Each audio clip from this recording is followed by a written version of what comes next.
Dicas para você se preparar para sua próxima entrevista para cientista de dados. Bom, para quem não me conhece, eu sou o André Cunhoche, eu sou cientista de dados e nesse meu canal aqui eu falo sobre ciência de dados, transição de carreira e tudo que está relacionado a essa área. Bom, e hoje, como eu falei aqui, eu vou dar algumas dicas que eu acho importantes e interessantes para você se preparar, para você mandar muito bem na sua próxima entrevista para um cargo de cientista de dados. E antes de eu começar a falar, por favor, deixem o like aqui, me ajuda muito para o meu vídeo ser mais distribuído aqui na plataforma do YouTube e se inscreva no canal se você acha o canal interessante, se você está interessado nesse assunto, que me ajuda bastante também. Ah, e se você tiver alguma dúvida, claro, pode deixar aqui nos comentários que eu vou responder assim que possível. E se você quiser assuntos mais aprofundados, fazendo alguns códigos de Python, SQL, ou mesmo falando de outros assuntos aqui da área, você pode considerar ser um membro aqui, só você se juntar, são R$ 4,99 por mês, e eu trago sempre informações mais atualizadas, diferentes do que eu trago aqui para o público geral, sempre com um vídeo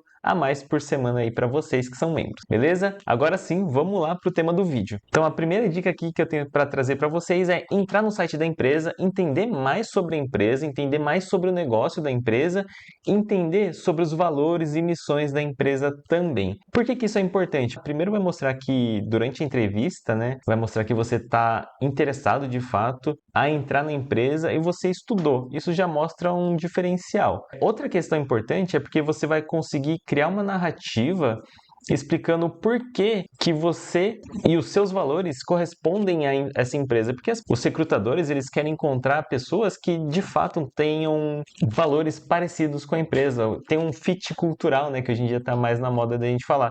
Mas é exatamente isso que eles querem. E você entrando no site, entendendo mais sobre a empresa, isso aí vai deixar cada vez mais claro se você conseguir verbalizar isso durante a entrevista, tá? E outra coisa importante aqui, além de você criar a sua narrativa, explicando por que seus valores correspondem aos valores da empresa, você pode também entender mais sobre o negócio. Então, se você vai entrar para uma área específica de marketing ou, enfim, vai entrar para uma empresa que é um banco, por exemplo, entendendo mais sobre o negócio, durante a entrevista você vai conseguir trazer exemplos mais específicos.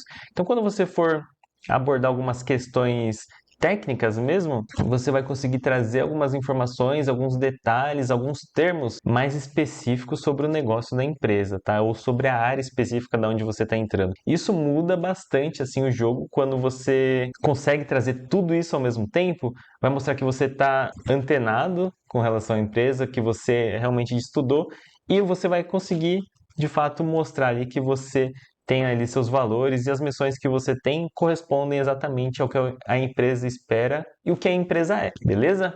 Segunda dica aqui é para vocês estarem preparados para as perguntas clássicas e mais óbvias também, no caso. Então, por exemplo, perguntas como fale um pouco mais sobre você ou por que você quer entrar na empresa, elas são muito clássicas, elas sempre vão cair numa entrevista, principalmente as entrevistas iniciais, e você tem que estar preparado para responder esse tipo de pergunta, porque apesar de elas serem muito óbvias, é bom você verbalizar, é bom você treinar, você de fato ou escrever ou você falar mesmo, para você treinar como você responder isso.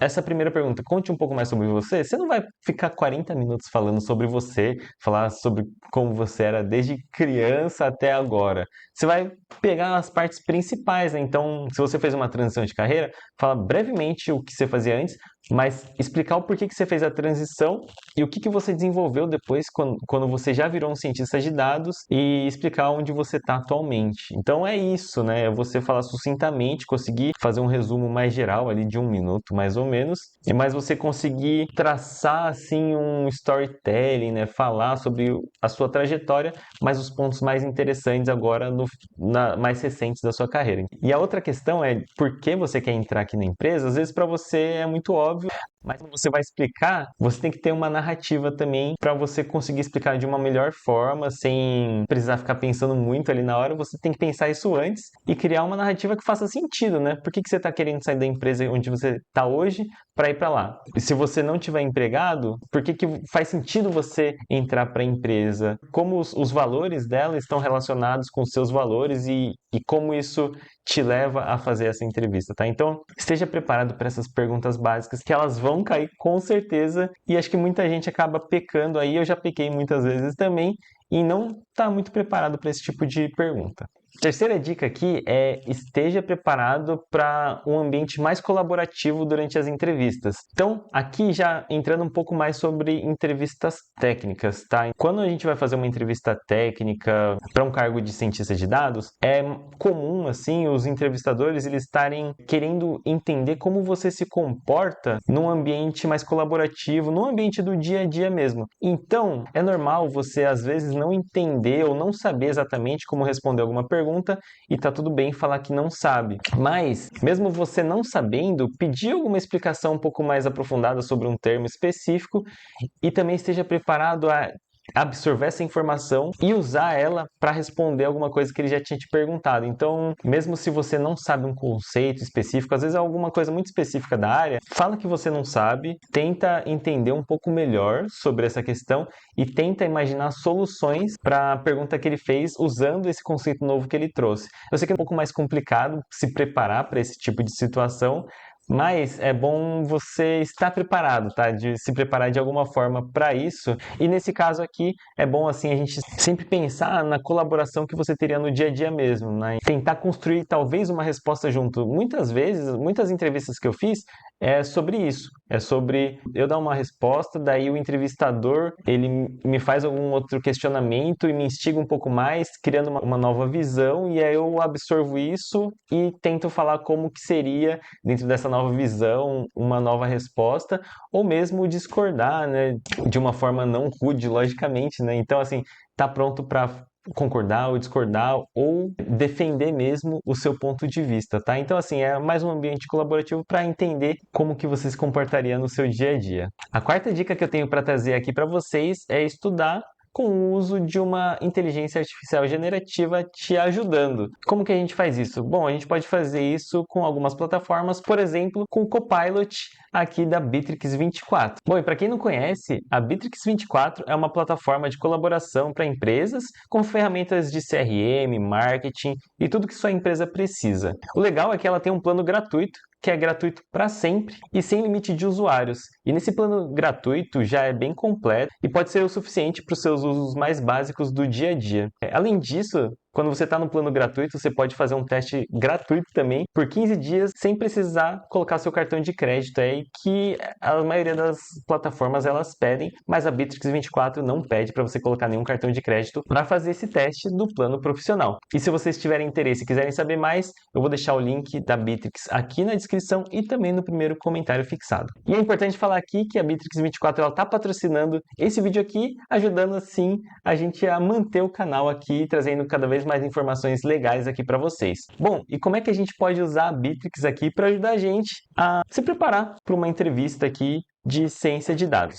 Então, a Bitrix ela tem o Copilot, que é a inteligência artificial que está acoplado em várias ferramentas dela aqui, inclusive nesse bate-papo que eu estou mostrando aqui para vocês. O bate-papo é você perguntar e o Copilot te responder, basicamente isso. Então eu posso fazer o seguinte, posso escrever aqui para ela, vou fazer uma entrevista para cientistas de dados e preciso estudar. Crie perguntas técnicas que são comuns nesse tipo de entrevista. Então eu já estou sendo bastante específico aqui para o chat, aqui para o Copilot, e vou pedir para ele fazer isso aqui para mim.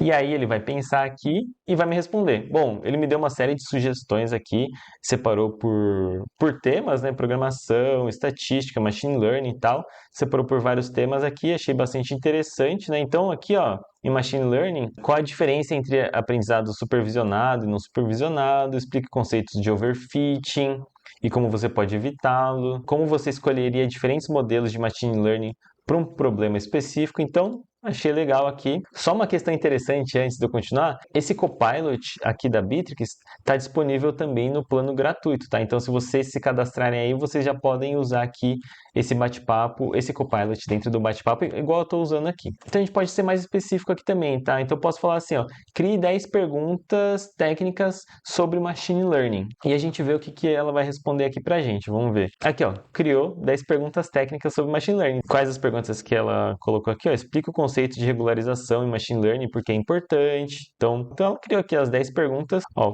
PCA, bastante interessante também. Como você escolheria métricas de avaliação para o modelo de classificação? Bom, achei bem legais as perguntas que ela fez aqui. E aí a gente pode ir aprofundando em temas específicos, né? Então pedir para explicar o que é cross-validation e dar exemplos de como fazer isso em Python, enfim. Dá para a gente ir estudando assim de uma forma mais rápida. É lógico que você, no seu dia a dia, é bom você estudar, né? Sempre se manter atualizado, fazendo cursos, lendo livros e tudo mais.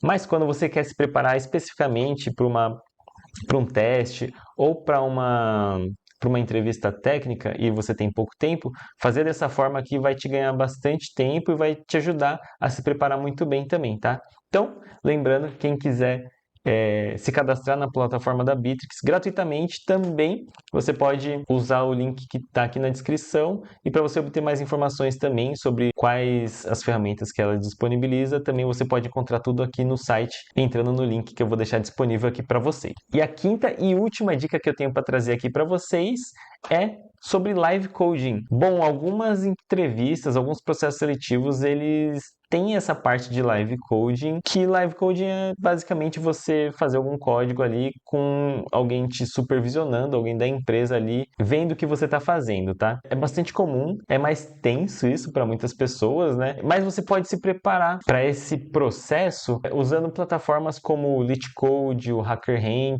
ou mesmo o DataLemur que eu trago aqui, onde geralmente eu faço problemas de SQL. Mas no HackerRank, por exemplo, você pode e deve usar para resolver desafios de Python. Acho que isso aí é muito importante, principalmente se você vai passar por um teste desse jeito, tá? É importante você treinar muito, porque são testes mais específicos e ali, às vezes, no nervosismo, a gente acaba esquecendo como fazer algumas coisas. Então, treine dessa forma. Acho que essas plataformas são muito boas e muitas empresas, elas usam o próprio HackerRank para fazer aí seus processos, enfim. Isso é muito comum nas empresas aí, nas Big Techs, processos internacionais são muito comuns, então esteja preparado para esse tipo de situação também. Bom, era isso que eu tinha aqui para trazer para vocês e até a próxima.